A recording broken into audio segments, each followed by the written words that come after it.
Hello and welcome to Coffee Chats. I'm Morgan. And I'm Sarah, and this is our college life tag. And this is Amber. Yeah. He's Sarah's kitten. Yeah. We have 5 cats, but she's the only one who likes to cuddle. Look at her. So yeah, she'll make a short cameo. We'll have to put her down momentarily. So today we're doing the college life book tag as previously stated. And this book tag was created by Only Jesting, and I will link the original down below for once. Actually doing a decent job at BookTube for once. And college life it's our life. Like, it seemed pretty perfect to do it. Although we aren't actually at college now, but it was like 2 months until we go back to college, so we were just going to do it today. The first question is Dorm Room, a book or series that could use a big improvement. I picked Hopeless by Colleen Hoover, which you might have seen my review on. It wasn't all positive. The way in which this could be improved is if the characters stopped acting like themselves and started acting better. If Sky was less of a doormat, that would be good. If Holder was less creepy, that would be good. It would just automatically really boost the book in my opinion.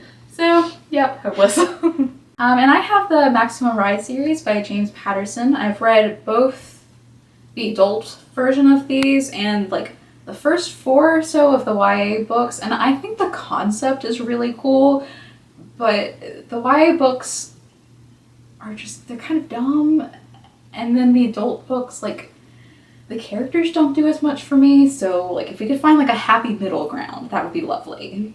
Next one is Roommate, a book that you wanted to like but you found yourself getting annoyed with. Sidebar. We were actually roommates, which you've probably figured out by now. Like, we didn't meet each other in college. We had been best friends for 10 years prior to college, but we lived together and it was great. We had a good time. So this is not accurate to our roommate experience, but we will do the tag. Yeah, we'll do the tag. With this, I went with The Maze Runner by James Dashner. I read this in like the middle of my big dystopian kick. Like, I only read dystopians for almost a year. It was kind of crazy. And I didn't like this one. I think it was, there's just something about it that I couldn't get into. Like, there ended up being almost like zombie kind of things, which I don't like at all. So I wasn't thrilled with this. I picked Ask the Passengers by A.S. King, which one of my brothers pointed out to me. It's Ask the Passengers and then the initials spell asking. Anyway, this book is another book that like people like a lot, so don't hate me for bashing Hopeless and A.S. King. But I liked the main character enough, but I didn't really like any of the side characters, and so I didn't like a lot of her relationships with people, and it kind of just bothered me, and I didn't like it that much, and I think I gave it 3 stars. The next question is 8 a.m. Class, a book that you wanted to skip or be done with as quickly as possible. I have another unpopular opinion. Okay, well, I feel like this is a lot of people's least favorite out of the Hunger Game trilogy. And I just remember the first time I read it, which I think was the only time I read it. I don't think I've ever reread this book. I just wanted to get through it to see how it ended, but I didn't really enjoy a lot of the content. So yeah, I have a love-hate relationship with Mockingjay. And I'm going with A Game of Thrones by George R.R. Martin. Morgan and I both agree that there are parts in these series that we really like. Like, there are certain perspectives that I've found myself really enjoying, but there are others that I didn't like so much. There's some boring parts, and this especially, I kept finding myself trying to rush through any part that wasn't Daenerys's part, like to get back to her story, and it took me like forever to read this. Next one is All Nighter, a book that kept you up all night. I picked this big guy, which is City of Heavenly Fire by Cassandra Clare. It took me a while, actually, because I reread the entire Mortal Instrument series before reading this, and once I finished City of Lost Souls, I was so ready to read City of Heavenly Fire, and when I got this, we were at school, and I had a lot of stuff that I needed to do, like homework and important things, but instead I just sat on my bed for hours on end and read this. And what would a Coffee Chats video be if it didn't include one Shadowhunter shout out? I don't think it would be a Coffee Chats video. I think unless challenge, find a tag video or something where I don't mention Shadowhunters.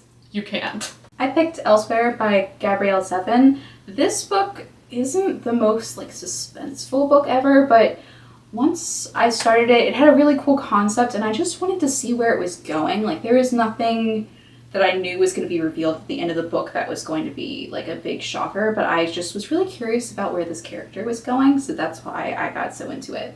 The next question is debt, an essential part of the college experience. A book that you really want, but you can't get at the moment. For me, this is the Fangirl Special Edition. I want the Barnes & Noble one. I think it's so pretty. I read Fangirl, but I read it as like an ebook from the library, so I don't own it. And I'm obsessed, and I love it so much, and I will get a copy soon, hopefully. I really want the rest of the Warrior Heir series. I read like 3 or 4 of these, I think it was 3, and I thought it was over. Like she ended the series where it could have been done, but then I found out like a couple of months ago that there are actually 3 more. So I'd really like to have those so that I could read them all because this was one of my favorite series. The next one is Study Group, a book that you want to buddy read with someone. So the way that we buddy read is we're best buddies and we pretty much read the same things. So that's how that goes. But one that we've both been kind of wanting to get into is Mistborn by Brandon Sanderson. And this is a longer series, so I think it would work. Next question is Caffeine, a book that kept you interested and on the edge of your seat. So I read some thrillers every now and then, which I feel like really cater to this question, and I went with Night Film. I didn't love the very ending of this book, but the middle part was so fast-paced, like the actual investigation was so good. I picked Ready Player One by Ernest Cline. This book, just the way it's set up, it's structured like a quest and it's very fast paced. So like once he gets started on those clues, like you just want to keep reading and you'd like gotta get to the end to see if he ends up being the one who completes the quest. Final question is New Best Friends, a book or series that is new to you but you know you're going to reread a lot. I picked Rebel Belle, even though, I don't know, it's not one of my favorite things in the world. I really enjoy it. But I just haven't started a bunch of new series recently. But Rebel Belle is definitely something that I'm excited for it to wrap up. I love the author, and it's really fast-paced and funny, so I think it's worth a read. And I'm going with Fallen Kingdoms by Morgan Rhodes. I have not read this entire series. There are 3 out at the moment, but I really enjoyed the first one, and I'm planning on getting into the sequel soon. So we also decided to tack on our own question to the end because we thought it would be fun, and we decided to add on a question for homesickness, which would be a book or series that you look back on and it makes you feel nostalgic. So I picked the Pendragon series, which we both read 6th grade or so. Yeah. And the Pendragon series is crazy long. Like, is it 10 or 12 books? That's the book okay, 10. So 10 books, and they're long books, and they're just so fun. Like, I don't look back on it and say, like, it's one of my all-time favorite series, but I just look back on it and think, like, what a good time. It was a really good ride, and a serious time investment. And I picked Tithe by Holly Black, which I read, I think, sometime in middle school. This is kind of similar, like, I really loved this. It wasn't one of like my all-time childhood favorites, but it always amuses me because I thought this was really dark at the time. Like it was one of the darker things I'd read. But and then you read Gone. Yeah, and then I read Gone, and that ruined all of my childhood innocence. Like it just left. But now I look back on this and I'm like, oh, it was such a cute book. Thank you guys so much for watching our College Life book tag. For once, like once again, actually doing real booktube today. Craziness. We're gonna tag a couple of people down below. So you should do this. It's a really good time. And thanks Only Jesting for making a super fun video that is just so applicable to our lives. That's everything. And we have some links in the description if you want to find us some other places on the internet. You'd think I have this outro down by now. You really would. We'll see you guys soon. Bye.